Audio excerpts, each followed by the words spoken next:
നമ്മുടെ സിനിമകളെല്ലാം അതായത് ഭയങ്കരമായിട്ട് ബ്ലെസ്ഡ് ആയിട്ടാണ് ഞാൻ പറയുന്നത്. ഒരു മലയാള സിനിമയിലെ ആക്ടർ എന്ന് പറയുന്നത് എല്ലാ സിനിമകളിലും ആർട്ടിസ്റ്റുകൾ എന്ന് പറയുന്നത് വലിയ ഘടകം തന്നെയാണ്. നമുക്ക് എല്ലാവരോടും സ്നേഹം തന്നെ തോന്നുന്നു. ഇപ്പം ഒടുവിൽ ഉണ്ണികൃഷ്ണൻ അദ്ദേഹം ഇപ്പോൾ ഇല്ല, അദ്ദേഹത്തിനോട് എത്രയോ സിനിമകൾ ഞാൻ ചെയ്തിരിക്കുന്നു.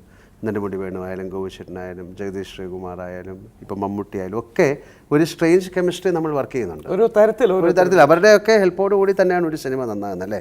ഇപ്പോൾ ഈ ചിത്രം എൻ്റെ മാത്രം കഴിവ് കൊണ്ടാണെന്നൊന്നും ആർക്കും ക്ലെയിം ചെയ്യാൻ പറ്റില്ല. അല്ലെങ്കിൽ ഒരു വൺ ആക്ട് പ്ലേ ആയിരിക്കണം അല്ലേ.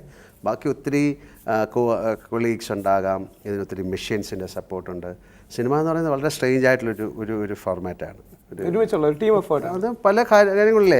ഇപ്പം നമ്മൾ പലപ്പോഴും പറഞ്ഞിട്ടുണ്ട് ഇത് ഷൂട്ട് ചെയ്യുന്ന സാധനം പിന്നെ ഇത് ഒരു ആസിഡിൽ വാഷ് ചെയ്ത് പിന്നെ രണ്ടാമത് പ്രിൻ്റ് ചെയ്ത് എത്രയോ പിന്നെ കാര്യങ്ങളിലൂടെ പോയാണ് വരുന്നത് അല്ലേ. അതിൻ്റെ അകത്ത് പിന്നെ മ്യൂസിക് വന്ന് അതിൻ്റെ അകത്ത് എഫക്റ്റ് വന്ന് റീറെക്കോർഡിങ് മറ്റത് കാര്യങ്ങൾ എഡിറ്റ് ചെയ്തിട്ട് ഫൈനൽ വരുന്ന സമയത്ത് നിങ്ങൾ സ്ക്രീനിൽ കാണുന്ന സമയത്ത് അവർ ശ്വസിക്കുന്ന പോലുമില്ല. They are not breathing.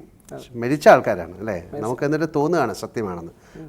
അപ്പോൾ ആ സത്യമാണെന്ന് തോന്നുന്നതിലേക്ക് അതിനെ ഒരു ആത്മാവ് എന്ന് പറയുന്ന സാധനത്തിനെ കൊടുക്കുന്നതാണ് അതിൻ്റെ വിഷൻ. അതൊരു ഡയറക്ടർക്കായിരിക്കാം, അല്ലെങ്കിൽ തീർച്ചയായിട്ടും ഡയറക്ടർ തന്നെ ആയിരിക്കും. അപ്പോൾ പല സിനിമകൾക്കും ആത്മാവ് നഷ്ടപ്പെട്ട് കഴിഞ്ഞാൽ അതിൽ മരിച്ചു പോകും ആ സിനിമ. അല്ല, അങ്ങനെ നഷ്ടപ്പെട്ടെങ്കിൽ എത്രയോ സിനിമകളുണ്ട് നമുക്ക് കമ്മ്യൂണിക്കേറ്റ് ചെയ്യാൻ പറ്റാത്ത സിനിമ തന്നെയാണ്. ഇപ്പോൾ എനിക്ക് ആ സിനിമ കണ്ടിട്ട് ഒന്നും മനസ്സിലായില്ല അല്ലെങ്കിൽ കൊള്ളില്ല എന്ന് പറയുന്നത് it doesn't carry a soul എന്നാണ് പറയുന്നത് അല്ലേ. ഒരു സിനിമ കണ്ടു കഴിഞ്ഞിട്ട് നമ്മളിത് പല പ്രാവശ്യം പറഞ്ഞിട്ടുള്ള കാര്യമാണെങ്കിലും ഒരിക്കൽ കൂടെ പറയാം.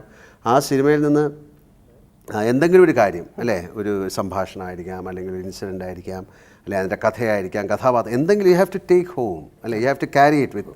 ഒരു 5 മിനിറ്റെങ്കിലും ആ സിനിമയെ ഉൾക്കൊണ്ട് കണ്ടിട്ട്. ചില സിനിമകളൊക്കെ കഴിഞ്ഞിട്ട് ആൾക്കാർ എന്തുകൊണ്ടാണ് കരയുന്നത്, മിണ്ടാതെ ഇറങ്ങി പോകുന്നത്. ഇപ്പോൾ തന്മാത്ര എന്നുള്ള സിനിമ എൻ്റെ കൂടെ പ്രിയദർശന് കുറേ പേര് ചേർന്നാണ് കണ്ടത്. അവർ പ്രിയദർശൻ അരമണിക്കൂർ എന്നോട് സംസാരിച്ചില്ല അല്ല എന്ന് പറയുന്നത് ഹീ വാസ്. അപ്പോൾ ആ സിനിമയ്ക്ക് അത്രയും ഇമ്പാക്റ്റ് ഉണ്ട് സിനിമ എന്ന് പറയുന്നതിന്.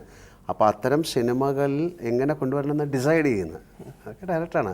അപ്പോൾ ആത്മാവില്ലാത്ത ഒരു